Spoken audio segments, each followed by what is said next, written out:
Hi Ed 310 students, Professor Erickson here. As I mentioned in my first welcome video, this is a fast-paced, intense course with a good amount of work, roughly 45 hours per week. But I do think you can manage it and still have a life. So I'm going to give you some tips for week one. If I were you, this is what I would do for week one. So week one starts on Tuesday, January 5th. If you're able, like I said before, if you're able to get your texts and start beforehand, by all means, that will make the pace even more manageable for you. But if not, this is what I would do. On Tuesday, I would read Plays the Thing. That's the course textbook that you have your quizzes on. The introduction through chapter 3. And those chapters are pretty accessible and they're short, so you can definitely get this done on Tuesday. It may take you 2.5 hours to read through there, and as soon as you're done with that, I would recommend that you take the quiz on Canvas. The quizzes are short, and it's based over that reading, so while it's still fresh in your mind, I would go ahead and take that quiz, either Tuesday night, Wednesday morning at the latest. On Wednesday, you want to start focusing your efforts on the Becoming Brilliant text. All right, that's the text for the week, the focal text for the week. This text is available on Audible. If you haven't used Audible before, you get a book free, so you can listen to it. And I would recommend that you go ahead and listen to it. Give your eyes a break, listen, take notes, do doodles while you're listening. But definitely focus. So what I've asked you to focus, though it says read cover to cover, right? Because there's so much good information in that. I realize that with the pace of this class, it might be really difficult for you to read it cover to cover. So what I would recommend is you listen to the introduction very carefully, listen to chapter 1, and focus on thereafter really understanding what the 6 C's are. Okay, so they introduce this concept of the 6 C's, and once you get into the book and even the introduction, you'll know what the 6 C's are. Work to understand why they're important, and as soon as you've got that, so I would focus on this book on Wednesday and Thursday. Okay, maybe dedicating 4 hours at least to listening to this book and thinking about it.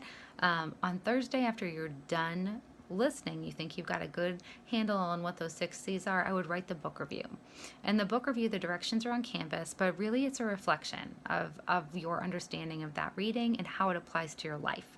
So I'm not trying to trick you here. I am looking to see that you understand what the 6 C's stand for. And I'm looking to see how you can directly relate that to your life. So by Thursday, I would draft that review and I would turn it in Friday morning at the latest.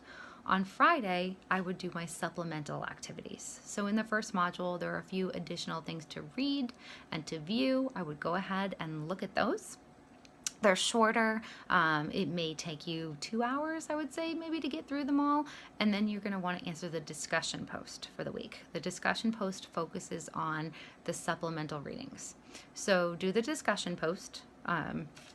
On Friday, respond to a peer's discussion post when you can, right? So read their entry and say something meaningful to them, meaningful for you as the writer and for them as the reader.